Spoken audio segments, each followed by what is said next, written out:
C'est un lieu voilà, dans lequel on reçoit, on accueille des jeunes pour de l'écoute individuelle ou collective. Ceux qui ont entre 6 et 10 ans environ, je les reçois toujours dans un premier temps avec leurs parents. C'est rare qu'ils acceptent une relation duelle dès le début.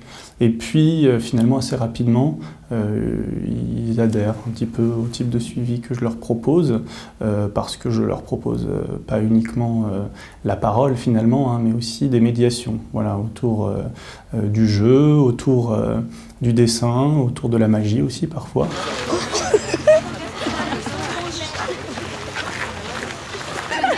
C'est trop fort, c'est dégueulasse. C'est abusé. Il est sorti avec ça.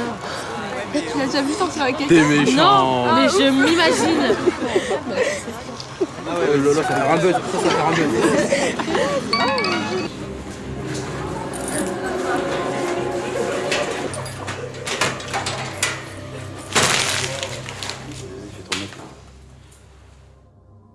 C'est bon, c'est pas méchant, c'était juste pour rigoler. Les adolescents, c'est un petit peu différent. Je peux les recevoir en groupe autour de thématiques. Et puis, autour de cette thématique, ils vont être amenés à débattre, à échanger, et puis à en revenir à des expériences un petit peu plus personnelles. Sinon, l'individuel fonctionne aussi avec des adolescents. On n'utilise pas les mêmes médiations que pour les enfants, par contre. Voilà, il y aura un petit peu moins de médiation possible parfois, et donc il va falloir être amené, c'est ça qui est intéressant aussi dans ce travail, à être un petit peu créatif et à trouver autre chose, qui déstigmatise aussi un petit peu le lieu et l'image du psychologue. Tu fais quoi ce soir? Tu viens chez moi? Y'a personne. Putain, écoute-moi. Genre, il était trop en galère, c'était tellement des barres. C'est mon petit film. Et je l'ai un peu explosé. En intimité. Je sais pas. Comment ça, tu sais pas? Mais qu'est-ce qui se passe? Pourquoi tu fais la timide? C'est parce qu'ils sont là? Ouais, je t'attrape mes fichas là. C'est pas la meuf, allez. Et ce soir, tu viens chez moi, tranquille. T'inquiète, tout va se passer. Tu veux me ficher devant tout le monde? Non. Bah alors ce soir, tu viens à la maison. Allez, tu passes avec moi. Je suis conseillère conjugale et familiale, c'est-à-dire que je suis un peu spécialiste de la relation. Donc je reçois des personnes seules, des couples ou des familles, ou des jeunes en situation difficile par rapport à une relation qui fait souffrir, une relation affective qui est compliquée, qui est douloureuse. Ce qu'on a souhaité en ouvrant cette permanence, donc le lundi soir, c'est que les jeunes que je vois aussi au collège puissent venir spontanément parler de leurs difficultés ou de leurs questions. Un autre champ de mon activité, c'est d'aller dans les collèges. Et à Vélizy, donc on a mis en place un parcours de la 6e à la 3e. En 6e, on va faire un travail sur l'estime de soi. Alors là, c'est très ludique, avec des petits exercices, etc.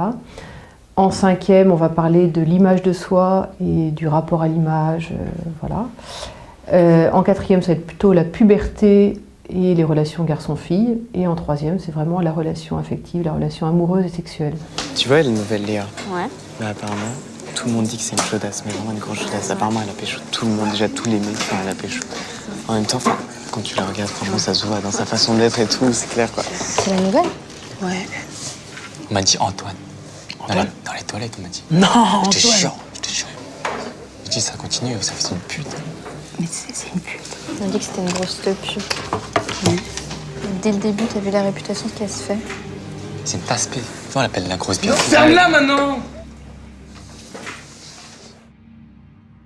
Ça va, c'est pas comme si on l'avait violée non plus. On a mis en place des groupes de parole pour les parents. Une fois par mois, c'est un groupe de parents qui viennent spontanément. C'est un groupe qui est vraiment confidentiel, bienveillant. On n'est pas là pour se critiquer, pour se donner des conseils et autres, mais vraiment pour partager, savoir comment on vit les choses, quels petits trucs éventuellement on a trouvé, qu'est-ce qu'on a mis en place, qu'est-ce qui marche pas, quelles difficultés on rencontre et comment on peut se soutenir ensemble. Et ça fonctionne bien, en fait, les parents sont contents d'être là. Il y a une grande qualité d'écoute et de partage dans les groupes qu'on anime.